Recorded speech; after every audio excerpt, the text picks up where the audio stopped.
एक दिन एक ब्राह्मण ने अपनी पत्नी को अपने बिना खाना खाने से मना किया ताकि कहीं ऐसा न हो कि वह बकरी बन जाए। इसके जवाब में उसकी पत्नी ने भी उससे यही कहा कि वह भी उसके बिना खाना नहीं खाएगा ताकि वह कहीं चीता न बन जाए। दोनों राजी हो गए। इस तरह काफी दिन निकल गए और दोनों में से किसी ने अपना वायदा नहीं तोड़ा। दोनों एक दूसरे के साथ ही खाना खाते थे, पर एक दिन उस ब्राह्मण की पत्नी ने अपने बच्चों को खाना देते समय उस खाने में से चखने के लिए एक कौर खुद खाकर देख लिया। उस समय क्योंकि उसका पति वहां था नहीं, सो उसकी पत्नी तुरंत ही एक बकरी बन गई। जब वह ब्राह्मण घर आया तो उसने देखा कि एक बकरी उसके घर के चारों तरफ घूम रही है। यह देखकर वह बहुत दुखी हुआ क्योंकि वह तुरंत ही जान गया कि वह बकरी और कोई नहीं बल्कि उसकी अपनी प्यारी पत्नी थी। उसने उसको अपने घर के आंगन में बांध दिया और उसकी बड़ी सावधानी से सेवा करने लगा। कुछ साल बाद उसने दूसरी शादी कर ली, पर उसकी दूसरी पत्नी उसकी पहली पत्नी के बच्चों के साथ बिल्कुल भी अच्छा व्यवहार नहीं करती थी। वह तो उनको खाना भी बहुत कम देती थी। वे बच्चे बेचारे बहुत परेशान रहते थे। उनकी बकरी माँ उनकी शिकायतों को सुनती रहती, पर वह बेचारी भी कुछ नहीं कर सकती थी। उन बच्चों की माँ ने यह भी देखा कि उसके बच्चे दुबले होते जा रहे हैं। इसलिए एक दिन उसने अपने बच्चों में से एक बच्चे को अपने पास बुलाया और उससे दूसरों को भी यह बात चुपचाप बताने के लिए कहा कि जब भी उनको भूख लगे तो वे एक डंडी से उसके सींगों को मारें। ऐसा करने से उसके सींगों में से कुछ खाना निकल आएगा जिसे वे खा सकते थे। बच्चों ने ऐसा ही किया। अब जब भी उनको भूख लगती तो वे अपनी बकरी माँ के सींगों में डंडी मारते। इससे उनमें से कुछ खाना निकल आता और वे उसको खाकर अपना पेट भर लेते। इससे धीरे धीरे उनकी तंदुरुस्ती अच्छी होने लगी। पर यह तो उस सौतेली माँ की उम्मीदों के खिलाफ हो रहा था। उसके सौतेले बच्चे तो बजाय दुबले होने के और ज्यादा तंदुरुस्त होते जा रहे थे, जबकि वह खुद उनको बहुत कम खाना देती थी। वह उनको इतना तंदुरुस्त देखकर बहुत ही ताज्जुब में पड़ गई कि यह सब कैसे हो रहा था। कुछ समय बाद उस ब्राह्मण की दूसरी पत्नी ने एक एक आंख की बेटी को जन्म दिया। वह अपनी उस कानी बेटी को बहुत प्यार करती थी और उसकी किसी भी जरूरत को तुरंत ही पूरा करने को तैयार रहती थी जिसको वह समझती थी कि वह उसको चाहिए। कुछ दिनों बाद जब वह लड़की काफी बड़ी हो गई, चलने फिरने लगी, बोलने चालने लगी, अच्छी तरह बात करने लगी, तो उसकी माँ उसको दूसरे बच्चों के साथ बाहर खेलने के लिए भेजने लगी। उसने उसको यह भी कहा कि वह अपने बड़े भाई बहनों पर निगाह रखे कि वे कब और कैसे खाते पीते हैं।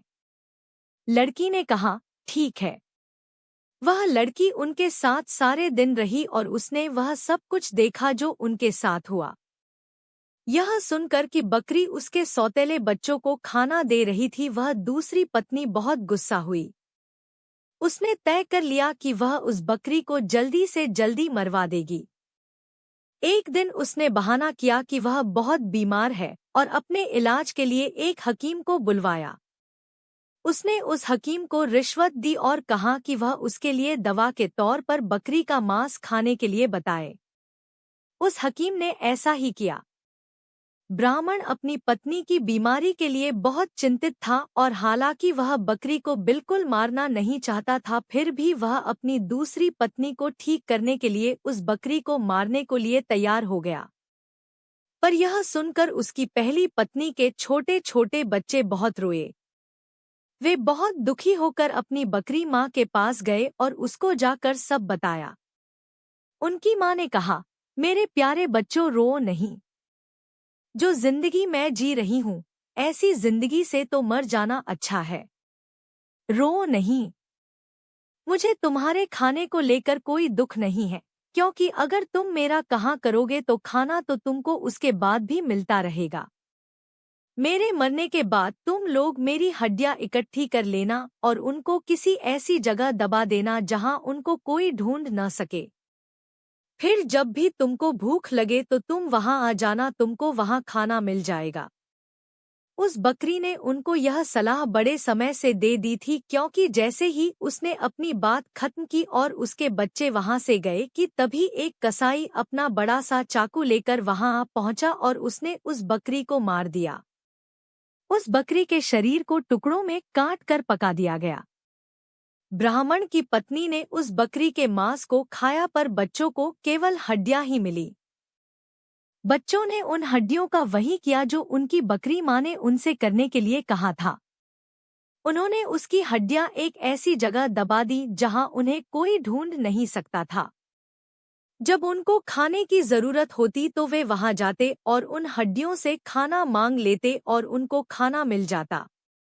सो अब उनको फिर से खाना रोज और खूब मिल रहा था। अब वे भूखे भी नहीं रहते थे। उनकी तंदुरुस्ती फिर से ठीक होती जा रही थी। उस बकरी के मर जाने के कुछ समय बाद ब्राह्मण की पहली पत्नी की एक बेटी पानी के नाले में अपना चेहरा धो रही थी कि उसकी नाक की लौंग खुल गई और पानी में गिर गई। एक मछली पानी के साथ साथ उसको भी पी गई। अब हुआ यह कि एक मछियारे ने वह मछली पकड़ ली और राजा के रसोइये को बेच दी। रसोइये ने जब उस मछली को पकाने के लिए काटा तो उसको यह देखकर बड़ा आश्चर्य हुआ कि उसके अंदर तो नाक की एक लौंग थी।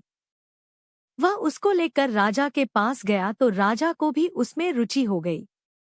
राजा ने अपने राज्य में यह मुनादी पिटवा दी कि जिस किसी की भी नाक की लौंग खो गई हो वह उसको राजा से आकर ले जाए।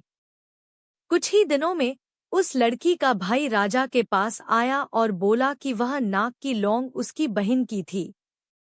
उसकी यह नाक की लौंग उसका चेहरा धोते समय नाले में गिर पड़ी थी। राजा ने उस लड़की को बुलाया तो वह उसकी सुंदरता और अच्छा व्यवहार देखकर इतना प्रभावित हुआ कि उसने उससे शादी कर ली और उसके परिवार की भी खूब सहायता की।